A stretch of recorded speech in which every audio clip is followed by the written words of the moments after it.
प्यारे विद्यार्थियों नमस्कार। हिंदी विषय की वीडियो में आज आपका स्वागत है। आज हमारा विषय है वाच्य। इससे पहले हमने क्रिया की, काल किया और आगे हम कर रहे हैं वाच्य। इन सभी का संबंध, काल का संबंध भी क्रिया से होता है और वाच्य का संबंध भी क्रिया से होता है। तो वाच्य होता है, इंग्लिश में हम करते हैं voice, active and passive voice करते हैं, उसी को हिंदी में वाच्य कहा जाता है। तो वाच्य में होता है कि क्रिया का प्रभाव किस पर पड़ रहा है। वाक्य में कर्ता प्रमुख है, कर्म प्रमुख है या भाव की प्रधानता है, उसे ही वाच्य कहा जाता है। वाक्य में क्रिया का रूपांतरण कर्ता, कर्म या भाव के अनुसार होता है, उसे वाच्य कहा जाता है। तो वाच्य का अर्थ होता है बोलने का विषय। बोलने का विषय कर्ता है, कर्म है या भाव है, इसी को वाच्य कहा जाता है। वाच्य के 3 प्रकार होते हैं। अब हम वाच्य को इनके प्रकार के माध्यम से ही समझेंगे। इसके 3 प्रकार होते हैं। कौन कौन से? सबसे पहला है कृत्र वाच्य, इंग्लिश में इसे कहते हैं एक्टिव वॉइस। और आगे है कर्म वाच्य,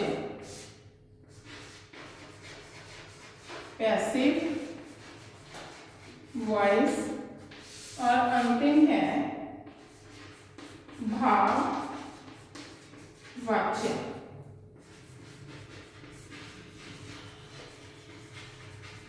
इम्पर्सनल वॉइस। सबसे पहले हम कृत्रवाच्य के बारे में जानेंगे। कृत्रवाच्य क्या होता है? जब वाक्य में कर्ता की प्रधानता होती है तब उसे कृत्रवाच्य कहा जाता है। वाक्य में क्रिया का प्रभाव जब कर्ता पर पड़ता है तब उसे कृत्रवाच्य कहा जाता है।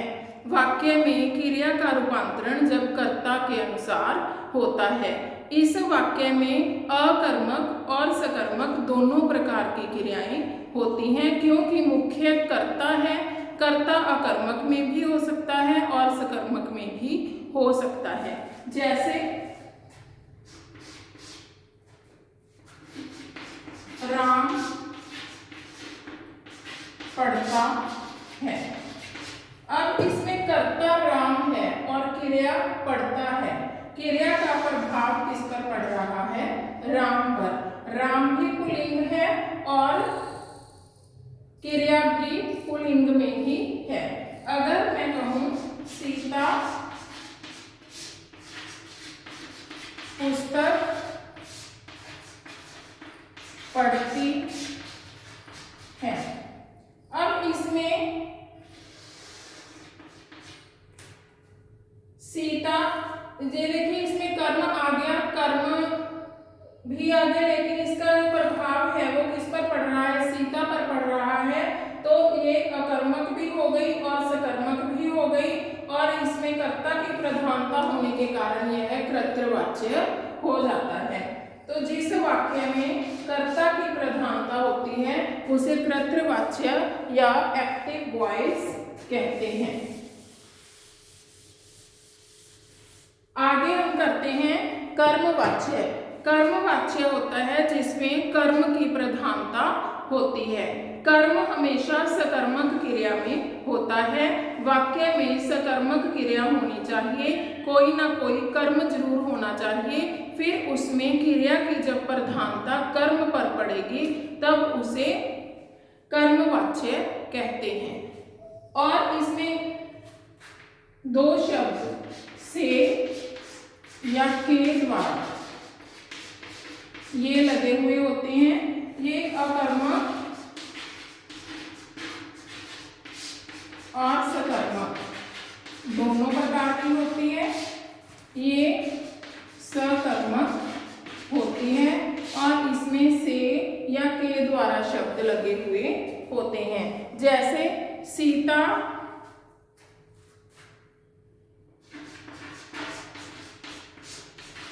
के द्वारा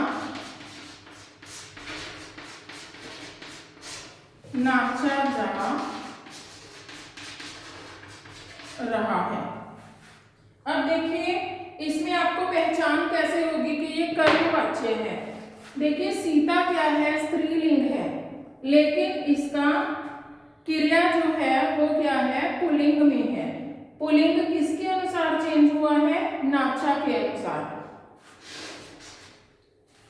तो इसमें क्रिया का प्रभाव किस पर पड़ रहा है, कर्म पर पड़ रहा है, इसीलिए यह कर्मवाच्य बन जाता है।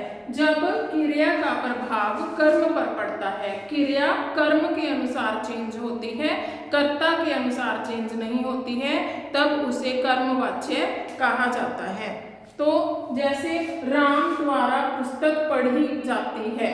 अब राम क्या है, पुल्लिंग है, लेकिन पुस्तक पढ़ी जाती है। जाती है शब्द स्त्रीलिंग के लिए प्रयोग हुआ है, राम के लिए ना प्रयोग होके पुस्तक के लिए प्रयोग हुआ है। तब इसीलिए इस वाक्य में किसकी प्रधानता है, कर्म की प्रधानता होती है। आगे हम करेंगे भाववाच्य। भाववाच्य होता है जब वाक्य में कर्ता या कर्म दोनों की ही प्रधानता ना होकर भाव की प्रधानता होती है। ऐसे वाक्य में क्या होती है, असमर्थता का भाव होता है, या इसे कह सकते हैं कि ये वाक्य नकारात्मक होते हैं। और इसमें क्रिया कौन सी होती है, अकर्मक क्रिया होती है, अकर्मक क्रिया। और इसमें भी से या के द्वारा शब्द लगे हुए होते हैं। जैसे सीता द्वारा नाचा नहीं जाता है, सीता द्वारा नाचा नहीं जाता है। राम द्वारा पुस्तक पढ़ी नहीं जाती है, पुस्तक नहीं पढ़ी जाती है। तो ऐसे वाक्यों में जिनमें असमर्थता जताई जाती है क्रिया को करने के लिए और जिसमें नकारात्मक भाव होते हैं, ऐसे वाक्यों को भाववाच्य कहा जाता है। तो अब हम इनका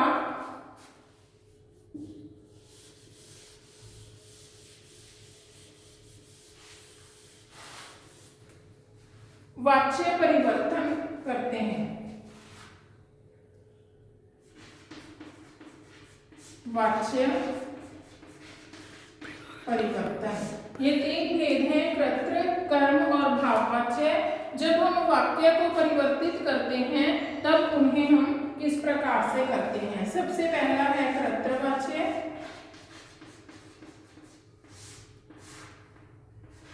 कर्मवाच्य और भाववाच्य। जैसे एक वाक्य ले लेते हैं, बच्चे खेल रहे हैं।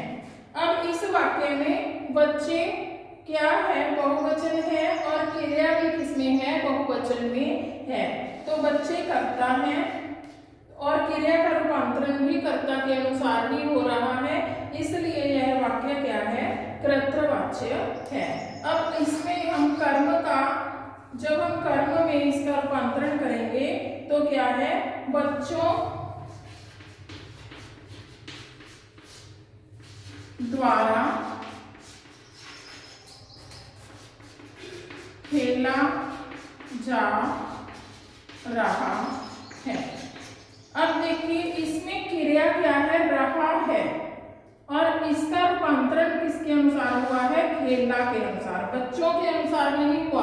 अगर बच्चों के अनुसार होता तो रहे हैं होता, लेकिन खेला के अनुसार हुआ है, रहा है। तो इसलिए क्रिया का रूपांतरण कर्म के अनुसार हुआ है, तब यह कौन सा वाच्य बन गया, कर्मवाच्य बन गया। अब इसमें नकारात्मक भाव आ जाता है, असमर्थता जताई जाती है। बच्चों द्वारा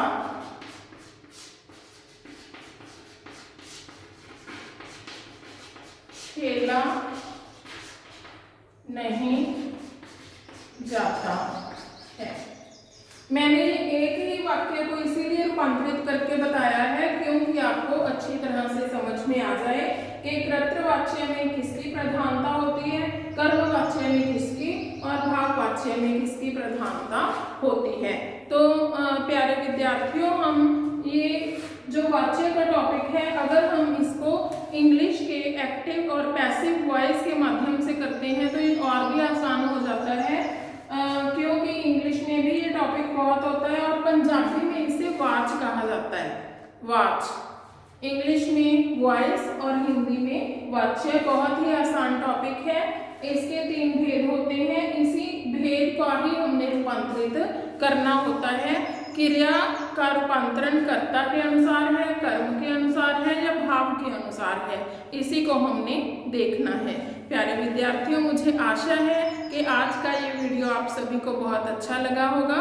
अगर आपको मेरा ये वीडियो अच्छा लगा तो मेरे चैनल को सब्सक्राइब कीजिए और मेरी वीडियो को लाइक जरूर कीजिए। धन्यवाद।